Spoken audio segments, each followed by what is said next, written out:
A paz do Senhor, queridos. Estamos iniciando mais um podcast, seu canal EBD Fácil e Motivadora.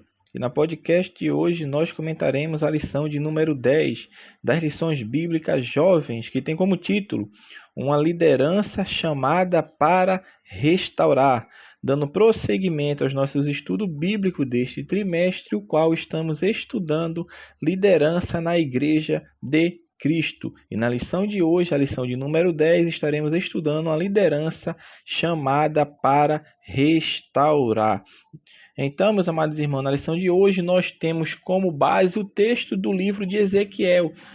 O autor vai falar majoritariamente sobre o capítulo 37, sendo que no último ponto do terceiro tópico, ele vai falar um pouco sobre o capítulo 34. Então, faz necessário ler tanto o capítulo 37, meditar nele, bem como o capítulo de número 34. Então, hoje, o líder, o personagem que nós vamos ver o seu aspecto quanto à liderança vai ser o profeta Ezequiel. E é por isso que o texto bíblico vai estar inserido dentro do livro que foi escrito por este profeta que deu nome ao seu livro de Ezequiel. Então, nesta lição, é isso que nós vamos estudar. O que nós vamos estudar, meu irmão? Vamos ver a necessidade que o líder tem de reconhecer quando é necessária essa restauração espiritual, porque nós vamos ter por base a passagem do Vale de Ossos Secos. É uma passagem bastante conhecida no meio cristão e evangélico, entretanto, temos algumas lições a serem extraídas quanto ao aspecto de liderança. Então, o autor tem esse objetivo quando está trazendo essa lição para nós, para conclamar a igreja da atualidade, é a nossa igreja, a fazer o quê? A buscar a Deus em favor de uma restauração espiritual para a nossa geração, meu irmão, para essa geração. Então, o autor da lição, quando está trazendo para nós esta visão do Vale dos Ossos Secos e mostrar Ezequiel como líder, ele está trazendo esta mensagem para todos nós, para que possamos buscar a Deus em favor de uma restauração. E essa restauração espiritual deve começar através de nossa vida, através do líder. O primeiro tópico da lição, o autor vai falar sobre a visão do Vale de Ossos Secos. Ele vai começar falando sobre compreendendo a visão, ou seja, Deus dá essa visão ao profeta Ezequiel, como se parece mostrar uma parábola, que é uma visão que Deus está mostrando para ele. Ele está sendo colocado em um ambiente onde tem apenas esqueletos humanos, ossos secos, todos espalhados, desestruturados. Não eram os esqueletos da pessoa formada com o crânio, coluna vertebral, braço, mas eram ossos espalhados, ou seja, não conseguia distinguir quantos esqueletos poderiam ser formados com aqueles ossos secos. E Deus, quando mostra essa visão para ele, o Senhor estava mostrando para ele a situação que se encontrava a nação de Israel.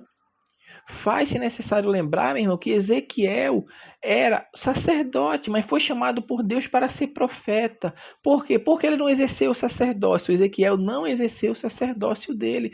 Porque quando ele completa 30 anos, ele é levado cativo. Quando chega a vez dele agora exercer o ministério de sacerdote no templo que estava em Jerusalém, porque até esta época o templo ainda estava erguido, ele é levado cativo para a Babilônia. E lá na Babilônia, quando ele está no rio Quebar, junto aos demais cativos que viviam naquela comunidade ali próximo àquele rio, Deus o chama para o ministério profético. Ele não exerceu o sacerdócio, talvez foi desanimado, triste, porque o templo estava em Jerusalém ainda erguido e ele foi separado da sua nação e agora estava em uma terra distante, mas foi chamado por Deus para ser profeta. E Deus dá essa visão para ele, mostrando que a nação precisa de uma restauração espiritual. E quando ele vê aqueles ossos secos, ele entende que o povo estava morto espiritualmente, que o povo estava sedento, estava seco, precisava de uma restauração espiritual. E foi isso que Ezequiel viu, e ele compreende aquela visão, porque ele está entendendo que o povo necessita de uma restauração. E a mensagem da visão era justamente essa. Por quê? Porque os ossos que Ezequiel estava vendo ali representavam a nação de Israel. Essa era a representatividade daqueles ossos, a nação de Israel, tanto a que estava no cativeiro, quanto aqui ainda os que restavam em Jerusalém. Era o reflexo, era o que Deus estava mostrando, que eles estavam separados, eles estavam mortos, não conseguiriam agir por si próprios, porque estavam mortos. A mensagem da visão que Ezequiel vê era justamente essa. Mas Deus também, meu irmão, através dessa visão, mostra que o povo sim estava nessa condição decadente, estava nessa condição precisando de uma restauração. Deus vem e mostra que ele tem uma finalidade, a finalidade dele é restaurar o povo. É restaurar. Por isso ele fala para Ezequiel: Ezequiel, eu vou pôr o meu espírito e eles vão viver.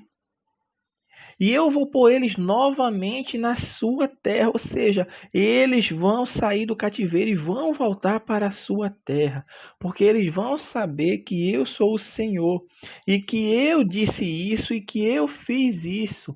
E Ezequiel entende, compreende que aquela visão que ele está tendo ali está vendo a nação, era representativa.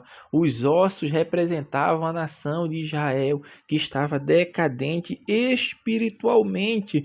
E o autor da lição também nos fala que lições que foram deixadas à liderança através dessa visão que Ezequiel tem do Vale dos Ossos Secos. Por quê? Porque quem fazia parte do governo de Israel?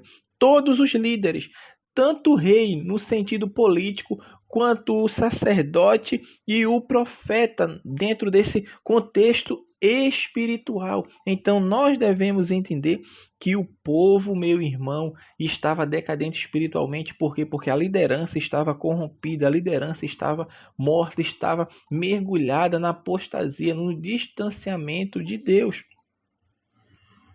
Então esse quadro que é apresentado por Deus a Ezequiel era um quadro grave. Era um quadro irreversível, porque ali não tinha pessoas doentes, não tinha pessoas clamando por restauração, mas tinha ossos secos. Ossos secos. Ossos secos, ou seja, que não tinha. Era uma condição irreversível. Era impossível aqueles ossos serem restaurados. Era impossível aqueles ossos terem vida. Mas Deus está mostrando para Ezequiel esta lição. Que Deus tem o poder de restaurar. Que Deus tem o poder de transformar. Que Deus tem o poder de mudar a situação.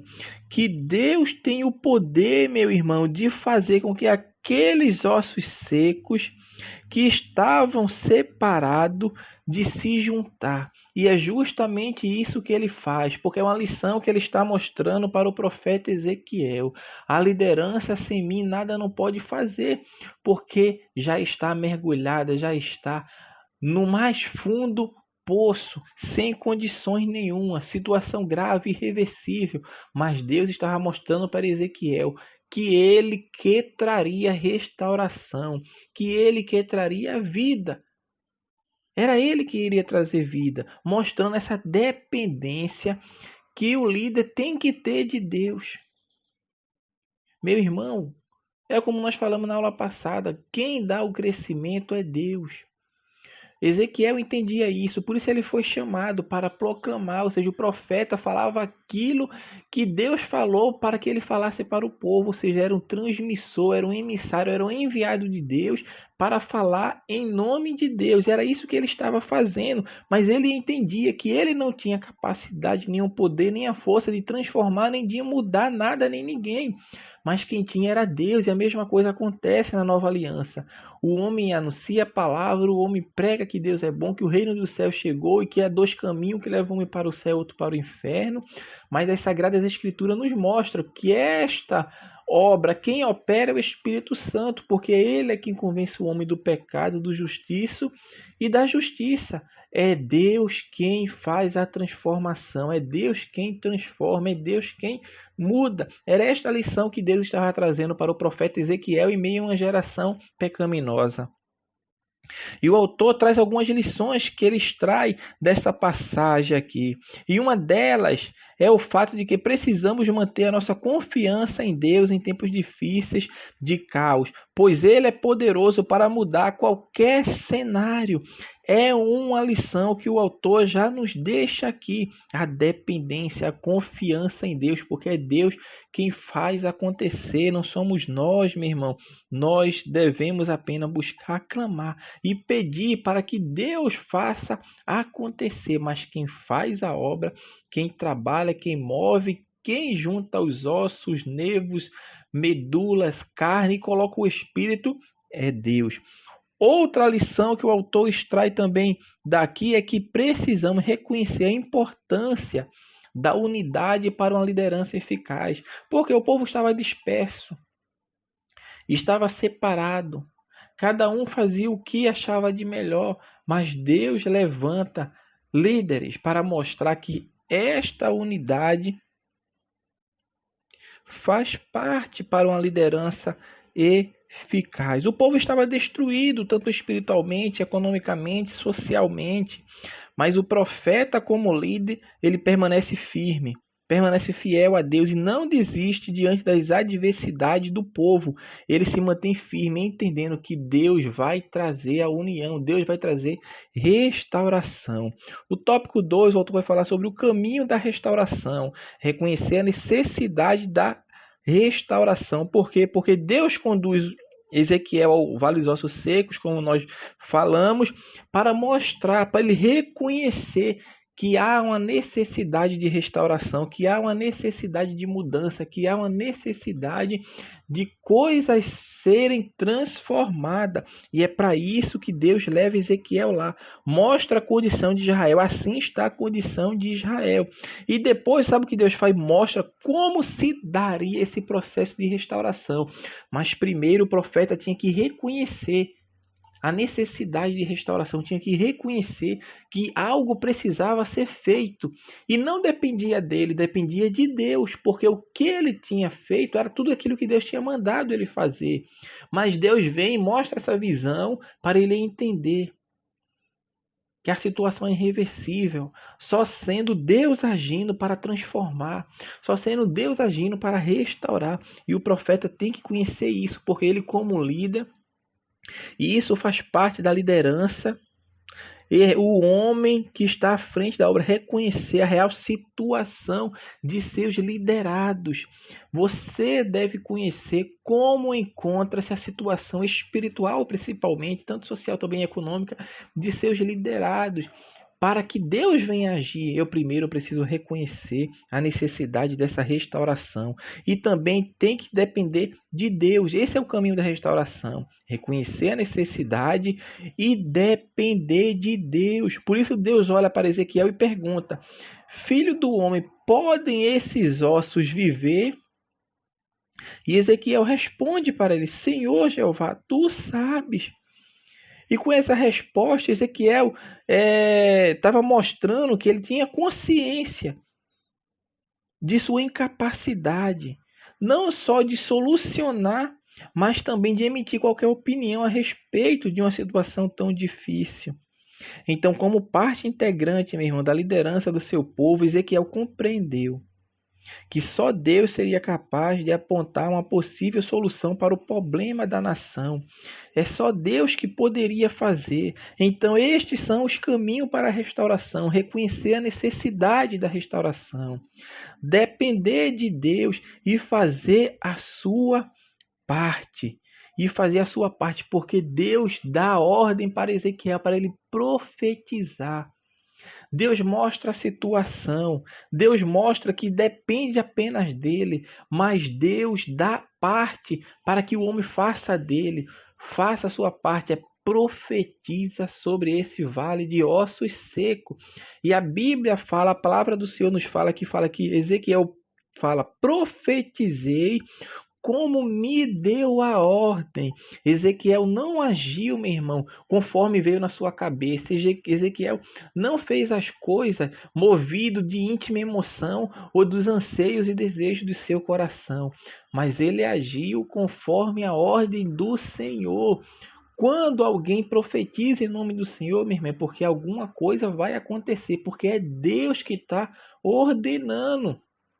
Mas hoje o que acontece? Muitas pessoas usam a tribuna para falar e profetizar. E dizer que está profetizando ali, mas nada acontece, nada é transformado, nada é mudado. Por quê? Porque a ordem não foi dada por Deus. Ezequiel entende e compreende que a profecia que ele pode fazer, que ele deve entregar, é a que é dada por Deus. E quando foi dada por Deus, o milagre aconteceu, a restauração aconteceu, a mudança aconteceu. O que era irreversível, o que era impossível, o que era grave, se tornou realidade à frente de Ezequiel naquela sua visão. Por quê? Porque ele fez conforme a ordem que recebeu de Deus. As pessoas têm que entender isso, que é Deus quem dá a ordem. Eu não posso agir, meu irmão, conforme a emoção, conforme o desejo, a vontade do meu coração, mas eu devo me colocar debaixo da vontade de Deus e entender qual é a vontade de Deus, qual é a ordem de Deus, conforme Ezequiel fala, que ele profetiza segundo a ordem que foi dada por Deus, nem a mais nem a menos, mas na medida certa. Então, meu irmão, o caminho da restauração tem esses passos a serem seguidos. É reconhecer que é necessário uma mudança, a necessidade, é reconhecer a necessidade de restauração, é depender de Deus e fazer a sua parte como Ezequiel fez.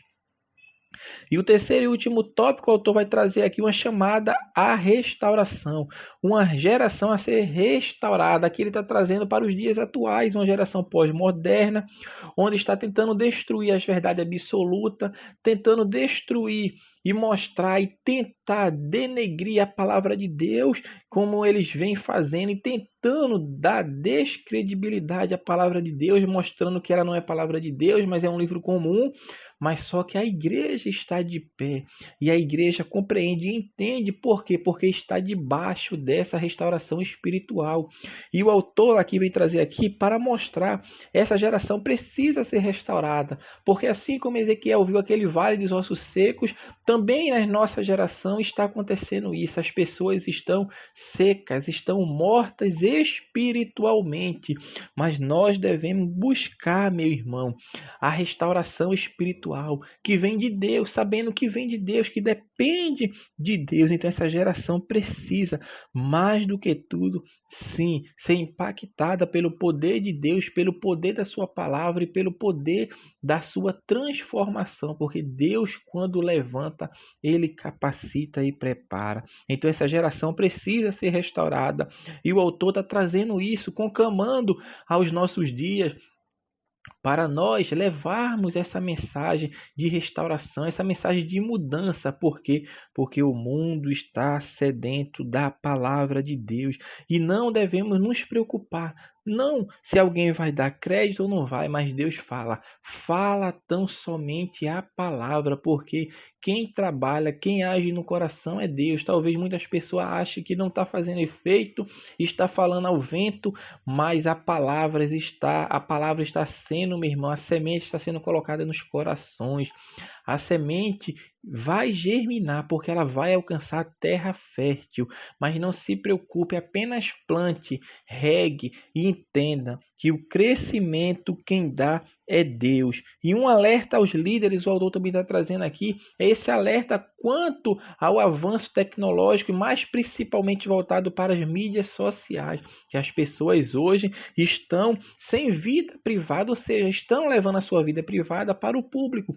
Tudo colocam em redes sociais. Quer saber da vida da pessoa? Só entrar na rede social dela, porque ela fala tudo. Desde o seu acordar ao seu deitar, ou seja, são pessoas que não estão preocupadas em estabelecer propósitos para o reino de Deus, propósitos e objetivos para alcançar a missão a qual foi outorgada por Deus para os seres humanos. Não estão preocupadas com isso, estão preocupadas com o seu narcisismo, estão preocupadas que alguém olhe e veja que ele está bem sucedido, que ela está bem sucedida, que ela está bem na fita. E quando por não estão fazendo lascívia, ou seja, a sensualidade exacerbada dentro das mídias sociais. Ou seja, pessoas que dizem que seguem a Deus, mas não dão testemunho de crente, não dão testemunho de pessoas salvas. São pessoas que estão comprometidas apenas com si próprias, ou seja, com o seu ego. Com o seu ego. Porque são pessoas amantes de si mesmo. Mas Deus conta com líderes, meu irmão, semelhante a Ezequiel, que se disponham a ser usado para a propagação e a busca por uma restauração operada pelo Espírito de Deus, distante das mídias. Porque quem está preocupado em aparecer, em se mostrar para os outros, não está fazendo para Deus, está fazendo para si. Quem está preocupado em fazer a obra de Deus unicamente, meu irmão, com a motivação correta, Deus conhece o coração. Mas aqueles que estão buscando a glória para si, Deus já fala.